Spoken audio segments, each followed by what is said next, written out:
As we continue our post-race coverage tonight here in Richmond after Kevin Harvick's victory in the NASCAR Nationwide Series, we'll remind you that there are 8 races to go in the year at those tracks. If you'd like to join us at those upcoming events, check out NASCAR.com/tickets. Some good ones coming up, too. Hope you'll be with us either here on television or in person at the racetrack. Brad Keselowski gave it all he had, came up with a runner-up finish, Vince. His car wasn't great early in the race, but, man, they worked on it and worked on it. And you almost came up with something special there at the end. Take us through those last couple of laps when you guys got into the traffic, and then ultimately Kevin got loose and you almost had a shot at it. Yeah, just, our car was really good for about 20 laps. Really, really good. So the yell came out with like 47 to go, and I knew I had to pace my car if I was going to have any shot at Kevin. Really paced it and saved a lot of tire for the end, and still didn't think I was going to have enough for Kevin, but that traffic just kind of changed things up a little bit, gave us a shot. Probably weren't fast enough to get by Kevin, but still put on a great showing, and really says a lot for my Ruby Tuesday Dodge Challenger team to come back from all the adversity early in the race. Had a bad pit stop from my teammate pulling out, and having no struggles, and just racing luck, and to come back and get to the front and have a shot at the win, that's a sign of a really strong team. Right there at the end, it looked like you were going to dart underneath Kevin and try to make the move, and then you locked them up and thought otherwise better of it. What was the thought process there? Well, it really surprised me because I backed the corner up to make sure I didn't hit Kevin. I got a lot of respect for him, and I didn't want to hit him, and I actually backed the corner up, and it still locked him up. So that was kind of weird, but it was a great finish. I really enjoyed it. I could see the fans up in the grandstands jumping, so that even got me excited a little bit. But, these cars look really good. Put on a great show today, and I think NASCAR's got to be really proud of it. Really proud of my whole team for working, and just keep working on these cars, make them a little better on our team, and for NASCAR, just small little changes, and we'll have the best race cars you ever saw. And his championship lead is the largest it's been all season. Brad Keselowski. Let's go to Doc. Jerry? Thank you, Vince. And a career-best tying finish of 3rd for Trevor Bayne. Trevor, I know those last few laps you had your hands full. Tell us about the car. I did. Well, at the beginning of the race, we were just way too tight in the center, and we fell back, I think, to like 25th at one point, and we made some great adjustments. Jerry Baxter did an awesome job on the box, just dialing the car in. It was really free on entry, but we just had to work on that center the whole time and kind of ignore the entry part. And at the end, we finally went a little bit too far and got the car a little bit too free, but it was a great run for us to get up there in the top 3 of this Outback Care Toyota. That one restart at the end, it was like God just parted the seas for us. We came from like 8th to 2nd in one corner, and that put us in the position to finish top 3, and that was pretty awesome, man. Proud of these guys and these new cars. I love driving them. They're so much fun, and our guys at Diamond Waltrip Racing have worked their butts off to get us that far ahead starting in these cars. When we unloaded Thursday for our test day, the car was just there all day. So I can't thank those guys enough for the work they're putting in at the shop to work on these new cars for us as well. You got to love standing here because Trevor Bayne, while we were waiting, we had crew chief after crew chief, other drivers coming up, patting him on the back, admiring the talent this young man is showing here in the Nationwide Series. That first win is getting closer. Dave Burns? And with Clint Boyer now. Clint, I'm thinking you did not want to cause that caution as you were pushing toward the front there after everything that happened tonight. No, absolutely. I was just trying too hard. I got in, got loose, and got under him. I don't know who was driving. I was been trying to find him, apologize to him. That was a bonehead move on my part. But the car was good. We just couldn't seem to get anything lined up. Stars to line up our way, but Zaxby's Chevrolet was good. Guys did a good job, and I'm going to go find that 11 car and apologize. Okay, we'll see you. Obviously didn't mean to do that, guys, and it cost him big. Yeah, Brian Scott, if you want to tell him that, Dave, it was the guy that was involved in that incident that Clint's looking for. Look for the 11 car. And Boyer wound up finishing tonight a disappointing 7th. Well, we said on NASCAR Countdown to start tonight, there were so many unknowns going into this race, the first time on a short track for the next generation car. Tell me some of what we know now. One thing we know now, these cars run a lot closer together than the old car. The speeds that I saw today were much, much tighter than the old car. It was amazing what I got to see. And also now the teams have got a pretty good notebook of what to expect when they come back to a shorter racetrack. Yeah, and we saw the talented guys. Obviously, the cream rose to the top, but we saw an even playing field for throughout much of the race with a very durable race car. We did, and I was going to say that creates opportunities. This definitely created opportunities, but we did see that tires were a big difference. Yeah, absolutely they were. Speaking of opportunity, Reed Sorensen and the opportunity for a good run tonight, and he paid off with a 5th place run, Vince. Absolutely, and we're just talking with Reed about this new car, and you like what you felt tonight. Yeah, everybody on the Dollar General team did a great job, and just real proud of everybody at Braun Racing. we don't have any cup affiliation or anything like that, and these guys do a great job preparing these cars. And it's actually the same car I've raced all 3 races with, so it's been an okay car.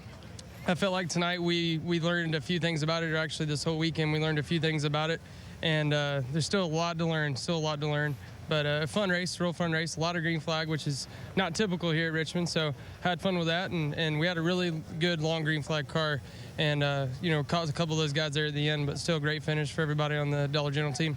You made your way up into the top 10 fairly quickly, and then what did you have at the end as everybody was trying to make it exciting there?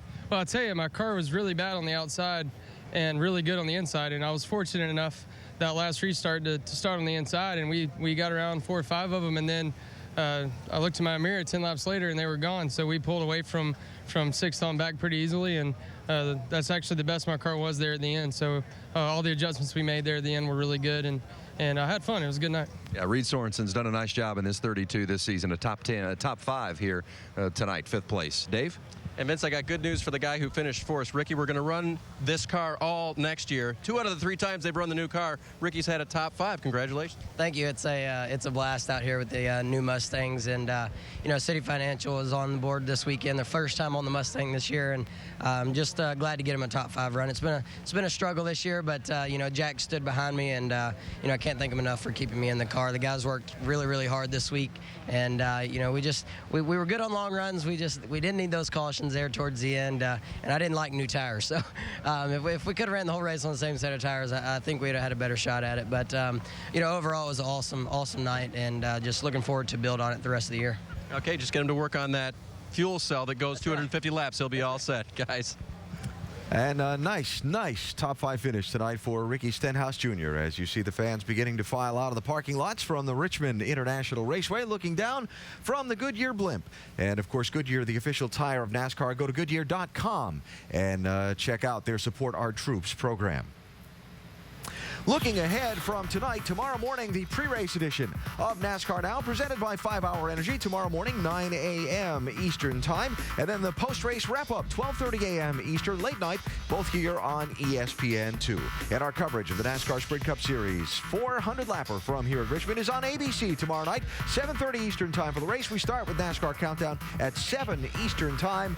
Technically, 5 drivers for 2 spots in the chase. Really, it comes down to whether Clint Boyer has any trouble or not, or whether bad luck finds him. That is tomorrow night. And, of course, the bonus points in the race for the win on one of NASCAR's popular short track. Then we look ahead for the Nationwide Series. Couple of weeks out, our coverage from Dover, presented by CC's Pizza. That's at 3 Eastern Time on September 25th. That's on ESPN2. Kyle Busch's next opportunity to claim the single-season win record for himself. One of the storylines we started the night with, would Kyle get the record? The answer, no. His team's still looking for a better grip on this next-generation Nationwide car. It looks like the domination they had in the old car is gone with this new car, no doubt about that. But, they have learned a lot about what this car needs. And they also learned a lot about tomorrow's race, too, about what the tires are going to do. I mean, tires were everything in the world.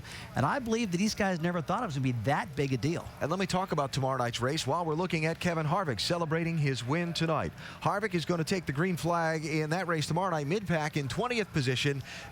We used the phrase a couple times today. I'll use it again. Only one guy in tomorrow night's field with something to lose. That's Clint Boyer. Everyone else like Harvick with a lot to gain with a win. Yeah, you go in tomorrow night's race, I don't think you take it off. You're going in, you're going to give it your best shot to try to gain those 10 bonus points. That's very crucial to Kevin Harvick and everyone else who's in that top 12. Get those 10 bonus points so you can gain some leverage on on the Denny Hamlin as well as Jimmy Johnson. You got to make up some time. And absolutely, and Kevin's had a comfortable spot all year long being out front. He knows that his car is consistent enough to go on and win the championship and outpoint those guys, so he definitely wants those bonus points.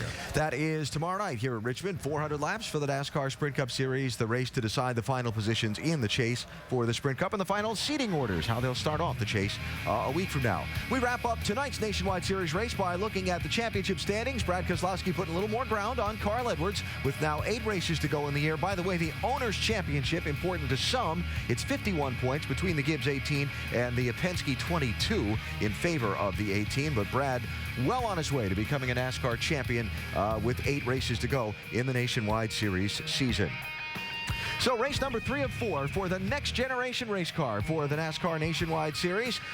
We saw some strategy. We saw some guys get on some different pit schedules that had us scratching our heads. And in the end, we saw a pretty close fight to the finish as Kevin Harvick and Brad Keselowski went at it over those final couple laps. I'll tell you what, those guys learned a lot about this new car. And I'll tell you what, I really didn't like this car a lot, but it really looks pretty good right now. It looks like it's the car of the future for NASCAR Nationwide Series, and I think all the drivers, Brad, are really impressed at how these things drove. I know I did have a big question mark, but after tonight, looks pretty good. Oh, it's good to see names like Bain, Stenhouse Jr., and Sorensen in the top 5. Guys that didn't get out-resourced tonight got an opportunity to run up front and show their talent. And I think we're going to carry some of this good short track racing on into New Hampshire.